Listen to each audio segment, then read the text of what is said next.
ఎవరికైతే నేను చెప్పే వైటమిన్ లోపం ఉంటుందో, వాళ్ళలో ఎక్కువ మెన్‌స్ట్రువల్ బ్లీడింగ్ ఉంటుంది. ఏ హార్మోనల్ ప్రాబ్లమ్స్ లేవు. కానీ బ్లీడింగ్ ఎక్కువ అయితూ ఉంటుంది. మోషన్‌లో గూడా బ్లీడింగ్ ఎక్కువ అయితుంటుంది. దాని తర్వాత కొన్ని కొన్ని సార్లు యూరిన్‌లో గూడా రక్తం వస్తుంటుంది. కొన్ని సార్లు పిటేకియే అని అంటారు. అంటే స్కిన్ పైన అక్కడక్కడ చిన్న చిన్న రెడ్ స్పాట్స్ లాగా కనబడతాయి. అలాంటి లక్షణాలతో ఉన్నా గానీ, ఇంకొకటి ఏంటంటే, ఈ ప్రాబ్లమ్ ఉన్న వాళ్ళకి ఎప్పుడు గూడా దెబ్బ తాకితే గూడా చిన్న చిన్నగా మరకలయిపోతూ ఉంటాయి. చిన్నగా ఎక్కడనో ఒక స్పాట్స్ లాగా డెవలప్ అయిపోతుంటాయి.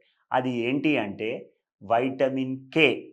వైటమిన్ కే లోపం ఉన్నప్పుడు మనకు ఇలాంటి సైన్స్ అండ్ సింప్టమ్స్ ఎక్కువ కనబడుతూ ఉంటాయి.